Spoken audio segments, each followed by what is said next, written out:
So ito mga katiits, meron tayong isang bato na tiningnan ngayon. So alam nyo ba na yung bato na ito, kung makikita nyo, di ba meron siyang butas? Yan o, meron siyang butas. So alam nyo ba na yung butas na ito, tagos to sa ilalim, okay? Sobrang laki ng butas na ito patungo doon sa ilalim. So ngayon, doon sa kabila, binutasan, okay? Binutasan and then kasya yung isang tao. So pwedeng makapasok yung isang tao. So ito yung binutasan nila noong unang panahon pa, okay? Sobrang tagal na yon. So klarong-klaro na ito ay simento accordingly. So yung idea sa pagtakip nito, nilagyan ng simento, okay? Pero alam naman natin na mahalata natin yung simento at saka yung bato. So yun yung tinirahan kung kaya natumbok yung butas na malalim. Okay, yan o, may butas. So ang bato na ito sobrang laki. Sobrang laki nito katiits. Abot to hanggang dito. So ngayon kapag may butas dito, so kasyang-kasya yung isang tao. Yan o. So ito yung kadalasang tinatawag natin na crack enclose. Okay? Meaning, yung item ay nilagay sa loob ng bato.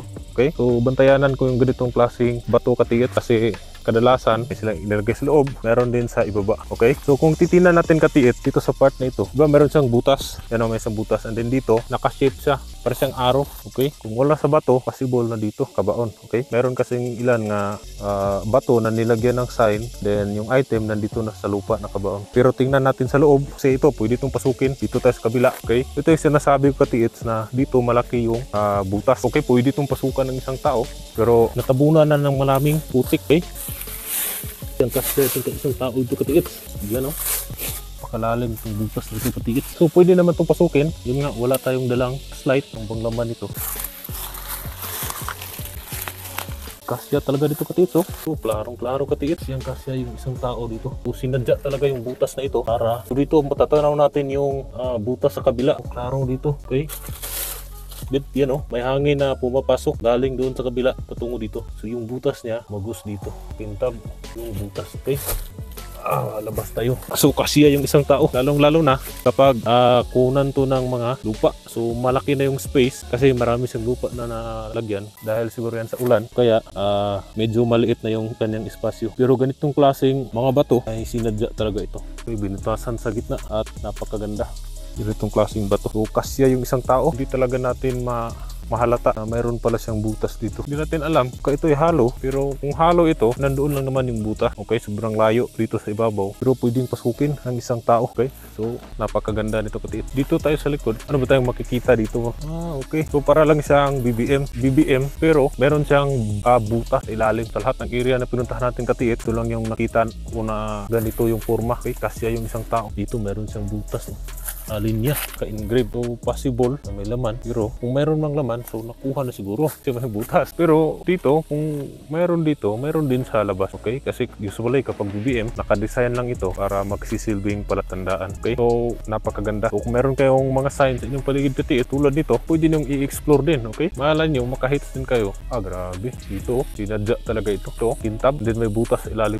Okay, dito yung ka-engrave ng mga linya. Saka doon may maliit na butas, para siyang tinuturo doon sa kabila. So possible na yung direction ay doon. So malaking deposito ito pag ganitong klaseng sign. So basta mga BBM ay pasahan talaga na malalim ka, hindi yan basta. So ganitong pastada sa area katiit, possible na mayroon din mga giveaway, okay, na mababaw, na madali lang kunin. Okay, tulad nito, bantayanan yung mga bato, mayroon yung mga simento. Tulad nito yung prospect na nakuha nila na may simento, diba? Magtataka yung tao bakit may simento. So yun, pagbutas, ito yung tumambad. Okay, malaking butas. So napakaganda. So yung kanang design, malaki dito. Pagdating sa ilalim, sobra ng liit, then lumiit, and then lumaki doon sa kabila. Kasya yung isang tao. Ganda. So ito, mag-subscribe na kayo sa ating YouTube channel. Sa susunod na video ay ating gawa ng detection kung saan nga bang parati dito. So ito katiits, kung mapanood niyo yung previous video natin, diba mayroon tayong isang bato na may butas sa ilalim. So ngayon gawa natin na detection kung saan nga ba nakabaon, kung mayroon nga ba itong laman. Kasi pinasok na natin ito, okay? Pinasok na natin ito sa ilalim, and then mayroon siyang malaking espasyo sa loob. So ngayon, gagawa natin na detection para malaman natin kung saan nga ba nakabaon. Kasi yung bato na ito ay hindi talaga ito made of nature. Okay? So, ginawa talaga ito ng isang tao. Okay? Kasi meron sila ditong ibinaon na deposito. Okay? So ngayon natin ang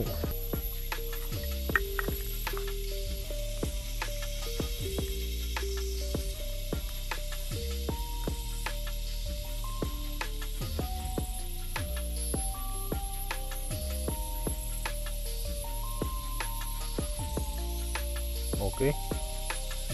So So, malakas yung hatak dito katito. Dito talaga tuturo. So parang mas malapit yung dito. May butas. So tara, follow natin. Liliko siya katits. Dito sa ilalim. Punta tayo sa ibabaw. Kasi yung hatak niya ay dito. Dito mismo. Dito nga siya katits. Oh. So sentro. Diba sa ilalim mayroon yung butas. Na kasya yung isang tao. Mayroon nga dito. So dito sa ibabaw mayroon siyang supporting sign. Meron siyang maliit na butas na sentro doon sa may butas sa ilalim. So dito nga yung detection. Meron pala itong maliit na heart. Oh. So ito katits, so yung sinasabi ko na supporting sign, maliit. Okay? Ito siguro yung... So dito naman tayo pwesto. Kasi sa tingin ko iba yung dito. Saka iba yung... So dito tayo kasi mas malapit yun. Doon tayo nakapwesto. Dito tayo. Parang dalhin pa balik dito. So, try natin dito. Distansya tayo ng konti. Kasi parang medyo malapit. Okay, you know? Doon tinuturo. Okay, so wala naman dito. Parang dito sa ibaba. So liliko siya katits. So distansya lang talaga katits, ano? Okay, dito meron. Ito yung pinuntahan natin kanina. So nadaanan na natin ito. So dito makikita natin yung letter C. Din may isang dot dito sa nakaharap po. So ito yung napakaganda. Bihira lang tayo makakita ng ganito katits. Mas malakas dito. So positive dito kasi klarong-klaro naman. Sign pa lang makikita na natin dito talaga. So maraming tayong na-encounter ng ganito katits. Minsan meron tayong ma-encounter na dito walang ganito. Okay? Dot lang ganito. Meron tayong titikan. So dito sa harapan. Dito meron talagang malaking C.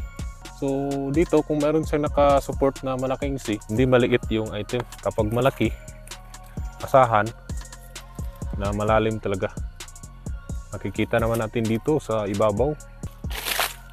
Dito meron pa siyang face marker. Parang face marker na maliit. So ito yung sinasabi natin na mga BBM na yung naka-design ay medyo para lang siyang mga butas-butas, okay? Hindi mo maintindihan na yung butas pala ito pala yung magsisilbing patandaan na dito meron silang nilagay na sign, okay?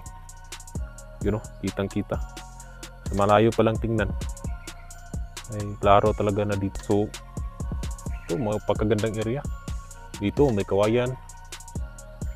Dito, kung maglagay sila ng tunnel dito sa ilalim, pwedeng-pwede. Ito yung magandang position sa area. May creek and then nakalagay siya sa ibabaw na parte. Kasi kapag dito nakalagay, possible na gagawa sila ng tunnel sa ilalim. Isentro na yan sa ibabaw. Pag mag-locate tayo, ito yung detection. Okay? Pero meron ding mga vertical tunnel na deposito na nakalagay dito sa ibabaw. Straight. Okay? Kung kaya ay sobrang lalim. Kasi vertical tunnel, then nakaposisyon sa ibabaw ng lupa. Asahan talaga na malalim. Kasi doon yan sa bedrock nilagay, pagkaganda talaga. So balik tayo sa ibabaw. Ito namang butas na ito ay malaki, okay? So pagditikan natin, so meaning ay sign. Mga sign lang ito. So yung tinuturo niya ay doon talaga sa may letter C. Walang detection dito. Pero parang lang siyang nakasupport dito sa may bato. So dito naman, merong foot marker. Hindi naman to foot marker. Pero parang siyang butas na. So mga supporting sign lang ito. At saka meron pa nakadikit na mga asfalto, you know, itim na kulay. Maliliit. Hindi yan made of nature. Sinadya talaga na hinalo nila. Yan yung kadalasang nilagay nila kasi hindi yan matatanggal. Okay, kahit ilang taon pa yung lilipas ay nandyan pa rin yan. Marami na tayong area na pinuntahan katiits na halos yung lahat ng bato nilagyan nila ng spalto. So yun lang mga katiits at maraming salamat sa inyong panonood at huwag niyo kalimutang mag-subscribe sa ating YouTube channel. Follow na rin sa ating Facebook page, okay?